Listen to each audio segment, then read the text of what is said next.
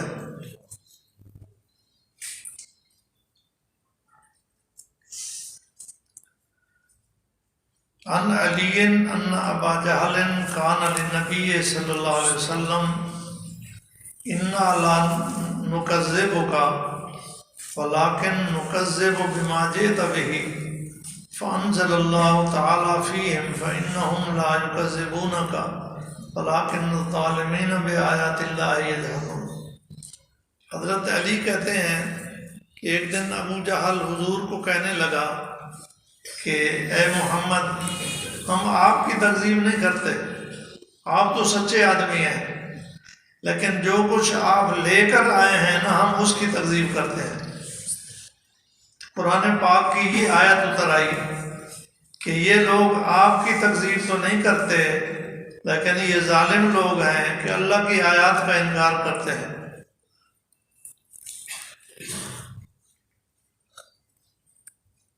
عن عائشہ رضی اللہ تعالیٰ عنہ قالت قال رسول اللہ صلی اللہ علیہ وسلم یا عائشہ لو شئت لصارت معی جبال ذهب جاءنی ملک وإن حجزته لتصاب الكعبة قال إن ربك يقرأ عليك السلام ويقول إن شئت نبيا عبدا وإن شئت نبيا ملكا فنظرت إلى جبرائیل علیہ السلام فأشار إلى أن ضع نفسك۔ اماں فرماتی ہیں کہ رسول پاک صلی اللہ علیہ وسلم نے ایک دن ارشاد فرمایا، اے عائشہ، اگر میں چاہوں تو یہ پہاڑ سونے کے بن کر میرے ساتھ ساتھ چلے۔ ایک فرشتہ میرے پاس آیا جس کا اتنا بڑا قد تھا کہ وہ کمر تک کعبے کے برابر چلا گیا، آدھا فرشتہ کعبے کے برابر ہو گیا۔ اس نے کہا آپ کے رب آپ کو سلام پیش کرتے ہیں، اور اللہ فرماتے ہیں اگر آپ چاہیں تو آپ کو نبیًا عبداً بنائیں، اگر آپ چاہیں تو نبیًا ملکاً بنائیں، یا تو عام آدمیوں کی طرح آپ عبد ہوں، مسکین آدمی ہوں اور نبی بھی ہوں، اور آپ چاہیں تو نبی بھی ہوں، بادشاہ بھی ہوں۔ میں نے مشرق کے لیے جبریل کی طرف دیکھا، انہوں نے کہا تواضع اختیار کرو۔ تو حضور پاک صلی اللہ علیہ وسلم نے فرشتے کو ارشاد فرمایا کہ میں نبیًا عبداً بننا چاہتا ہوں، میں نبیًا ملکاً نہیں بننا چاہتا۔ اس کے بعد حضور پاک صلی اللہ علیہ وسلم کی اپنی ساری زندگی عاجز بندوں کی طرح گزرتی تھی، کبھی اوٹ لگا کر کھانا نہیں کھایا، ایسے کھاتے تھے جیسے غلام کھاتا ہے، ایسے بیٹھتے تھے جیسے غلام بیٹھتے ہیں۔ غلام چونکہ اس معاشرے کے چھوٹے لوگ شمار ہوتے تھے، ان کا بیٹھنا اٹھنا عام لوگوں سے زیادہ تواضع میں ہوتا تھا، تو آپ غلاموں والے طریقے کے مطابق بیٹھتے اٹھتے اور کھانا بھی کھاتے، بادشاہوں کی طرف نہیں بیٹھتے اٹھتے تھے۔